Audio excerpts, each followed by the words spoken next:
Hello, hello, j'espère que vous allez tous super bien et merci d'avoir cliqué sur cette vidéo.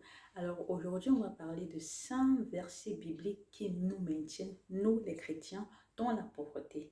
Retrouvez-moi après le jingle.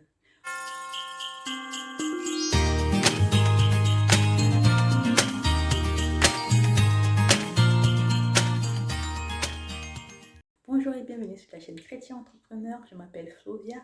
Ici on parle de 3 thèmes principaux de foi, d'entrepreneuriat et de développement personnel. 5 versets bibliques qui nous maintiennent dans la pauvreté. Il faudra d'abord savoir qu'ici, je me circonscris dans la pauvreté financière. Et il y a naturellement plusieurs types de pauvreté. Il s'appelle ici, mais particulièrement ici, je parle de la pauvreté financière et aussi de la pauvreté mentale quelque part. Alors, de quel verset il s'agit? Le premier, c'est celui qui dit il faut se contenter de ce qu'on a. Alors, plusieurs d'entre nous, chrétiens, prenons ce verset et se disons ok, on doit se contenter de ce qu'on a. On reste à la maison, on croise les bras, on ne fait rien du tout pour avoir de l'argent. Ou alors, on ne fait rien du tout pour entreprendre.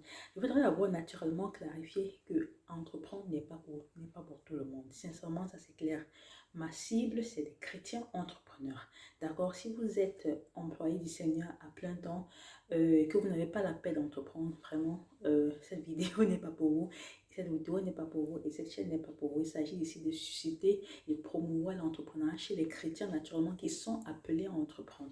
Alors, si vous êtes appelé à entreprendre et que vous pensez que qu'on se contenter de ce qu'on a ne signifie tout simplement croiser les bras, je vous assure, vous vous trompez. Le sens premier de ce verset, c'est un encouragement vraiment à apprécier ce qu'on a. Vous savez, il est difficile d'avoir plus si on n'apprend pas déjà à être satisfait du peu qu'on a. Il faut aussi savoir que ce passage a été écrit par l'apôtre Paul. L'apôtre Paul est un ouvrier à plein temps, c'est-à-dire les ouvriers à plein temps ont un appel à plein temps et n'ont pas forcément à se mêler des affaires de la vie courante comme, je ne sais pas trop, chercher un business et tout ça.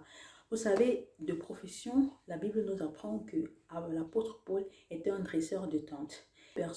Beaucoup de personnes qui ont étudié la Bible sont d'accord sur le fait qu'à un moment de son ministère, il a dû abandonner ce qu'il faisait à côté. Donc, il dit clairement qu'il faut apprendre à se contenter de ce qu'on a et je suis tout à fait d'accord, mais apprendre à se contenter de ce qu'on a ne veut pas dire pour nous entrepreneurs ne pas forcément aspirer à plus. Moi, sincèrement, je suis satisfaite de ce que j'ai en ce moment et je remercie le Seigneur grandement pour ça, mais ça ne m'empêche pas également de chercher l'argent si c'est possible. Le verset se trouve dans le livre de Matthieu. Il dit heureux les pauvres en esprit. Heureux les pauvres en esprit, car le royaume des cieux leur appartient. Bon, je ne me rappelle pas très bien de la suite, mais ça commence vraiment par heureux les pauvres. Alors, beaucoup de personnes s'arrêtent à heureux les pauvres et se disent, ok, bon, c'est bon, je n'ai pas besoin d'avoir d'argent, heureux les pauvres. Mais si on parle bien d'être pauvre en esprit, d'autres versions parlent d'être simple d'esprit. En allemand, on dit arm in Geist. Ça veut dire, ce sont des personnes qui sont tout simplement assoiffés de Dieu, c'est-à-dire ils se paramètrent de telle sorte qu'ils ont toujours faim de Dieu, ils sont simples d'esprit, ils sont prêts à recevoir. Et vraiment, lorsque tu es prêt à recevoir, mais lorsque tu es imbu, tu penses que tu connais tout spirituellement, il est difficile pour toi de recevoir, mais si tu es simple, que tu es pauvre dans ton esprit, tu ouvres ton cœur à recevoir également des autres. Et naturellement, c'est une très bonne attitude. C'est bien d'être pauvre en esprit. Il ne s'agit pas ici de dire heureux les pauvres, comme beaucoup de personnes croient. Mais le verset dit heureux les pauvres en esprit. Donc, ça, c'est une très mauvaise compréhension de ce verset. Il n'est pas là pour encourager les gens à rester pauvres, mais plutôt encourager les gens à être pauvres en esprit.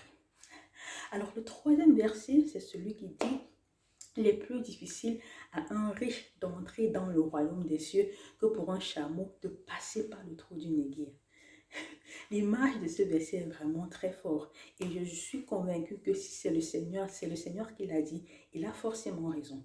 Alors moi, je ne suis pas millionnaire, je ne suis pas non plus milliardaire, très très très loin de là, mais je pense forcément que lorsqu'on a beaucoup d'argent, notre cœur est attaché à cet argent-là. C'est difficile pour nous vraiment Ouais, c'est difficile pour nous parfois de laisser cette richesse-là. Bon, je pense sincèrement également que le Seigneur ne demande pas forcément de laisser cette richesse, mais il ne peut servir de maître. Dans l'histoire, c'est l'histoire d'un jeune homme riche qui vient vers le Seigneur pour lui dire qu'est-ce qu'il faut faire pour demander pour entrer dans le royaume des cieux. Le jeune homme étant riche, il a dit au Seigneur Jésus qu'il suit déjà depuis qu'il est tout petit tous les commandements de Dieu. Et c'était vraiment déjà merveilleux. Mais Dieu lui a dit, il manque une chose, de vendre toutes ses richesses. Alors dites-moi, est-ce que ça aurait été facile pour vous? Non. C'est pourquoi c'est important, lorsqu'on est un chrétien entrepreneur, de faire la part des choses. Il ne s'agit pas pour nous de devenir riches, de devenir milliardaires, millionnaires, de nous amasser de l'argent. Mais que dit la parole de Dieu dans 1 Timothée 6, verset 17? Recommande aux riches de ce siècle de ne pas être orgueilleux. Recommande aux riches de ce siècle d'être des personnes qui donnent. La Bible emploie le mot de... Quel est le mot que la Bible emploie? Libéral, d'être libéral, l'exercer le don de libéralité. Donc en fait, quand tu lis le verset dans 1 Timothée 6, verset 17, clairement, on ne dit pas de ne pas être riche, mais le problème avec le riche, c'est que quand ton cœur est déjà attaché à la richesse, c'est difficile d'être vraiment à 100% pour le Seigneur. Voilà pourquoi mon mari dit souvent que pour beaucoup de personnes, la pauvreté est leur salut. Pourquoi? Parce que mon mari dit, si Dieu sait que s'il leur donne trop d'argent, leur cœur va peut-être ne plus être à 100% pour le Seigneur. Leur cœur peut s'éloigner de Dieu. Dieu connaît tous les cœurs. Dieu connaît mon cœur. Dieu connaît le vôtre. Donc, forcément, dans sa souveraineté, il sait vraiment donner, vraiment selon nos besoins. Selon nos besoins, et il peut me donner bien plus. C'est ce que la parole dit dans Corinthiens. Mais il est important pour lui que notre cœur lui demeure attaché. Et si dans son omniscience et dans son omnipotence, il se rend peut-être compte que tu n'es pas encore prêt à gérer beaucoup d'argent parce que le peu que tu as, tu ne gères pas, non seulement tu ne le gères pas bien, mais également ton cœur y est trop attaché. Peut-être il est mieux pour toi de ne pas avoir plus. Bon, c'est juste des manières de penser. C'est vraiment mon opinion sur la question. Je pense que le problème, ce n'est pas la richesse en tant que telle, mais c'est le fait d'être attaché, que ton cœur soit attaché à l'argent. Le quatrième verset est celui qui dit, l'amour de l'argent est la racine de plusieurs maux. Ce verset est vraiment très pertinent parce qu'on l'a dit, on en a parlé un peu dans le précédent verset. Dans le précédent verset, il s'agit de l'amour de l'argent. L'argent en lui-même est un instrument. L'argent en lui-même est quelque chose de neutre. Mais l'amour de l'argent, qu'est-ce que ça signifie, l'amour de l'argent? Aimer l'argent. Est-ce que vous aimez l'argent? Parce que lorsque quelqu'un dit j'aime l'argent, ça dépend également de la façon dont il conçoit le ce j'aime l'argent. Parce que des personnes aiment vraiment tellement l'argent qu'ils sont prêts à bafouer toutes les valeurs qu'ils ont pour vraiment gagner de l'argent. On le voit aujourd'hui, plein d'influenceurs et plein d'influenceuses, ce qu'ils font pour gagner cet argent, vous vous dites, sincèrement, je ne suis pas milliardaire, mais je préfère vraiment le peu que j'ai. Donc, est-ce que vous êtes attaché, est-ce que votre cœur est attaché à l'argent? Parce que oui, définitivement, l'amour de l'argent est la racine de plusieurs maux. Parce que c'est parfois à cause de l'amour de l'argent, des gens tuent leurs parents, des gens sont prêts à aller dans des cercles ésotériques, des gens se prostituent tout simplement parce que l'amour de l'argent. Oui, tout simplement à cause de l'amour de l'argent. Donc, le Seigneur nous met en garde d'aimer l'argent. Il ne nous dit pas de ne pas aspirer à avoir de l'argent.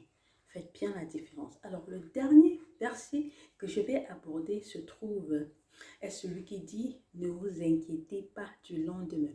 Alors, ne pas s'inquiéter du lendemain, je le dis toujours à mon mari, ça c'est ma conviction personnelle, ne veut pas dire ne pas planifier pour le lendemain. Ça ne veut pas dire ne pas avoir des objectifs à atteindre. Ne pas s'inquiéter pour le lendemain, c'est tout simplement, à mon sens, c'est simplement de mettre ma confiance totalement dans le Seigneur pour mes besoins, selon qu'il a dit dans la parole, lorsqu'il nous apprenait à prier, donne-nous aujourd'hui le pain de ce jour. Le Seigneur pourvoit journalièrement à nos besoins et c'est un exercice également pour moi, ne pas s'inquiéter du lendemain, c'est lui faire tout simplement confiance parce que la Bible dit également le cœur de l'homme, les projets d'un homme sont dans son cœur, mais la réponse vient de la bouche de l'Éternel. Alors, si tu as des projets, Dieu ne te demande pas de ne pas mettre ces projets sur pied. Dieu ne te demande pas de ne pas réfléchir sur ce qui doit être conséquent par rapport à ta vie, conséquent par rapport à ta vie. Naturellement, tu dois réfléchir sur l'avenir des enfants. Naturellement, mais dans tout ce que tu fais, que le Seigneur, tout ce qu'on fait, que le Seigneur soit au centre. Et là, ça fait vraiment toute la différence. Alors, je voudrais vous encourager vraiment à ceux qui désirent de continuer à lire sur le sujet parce que c'est vraiment très très intéressant.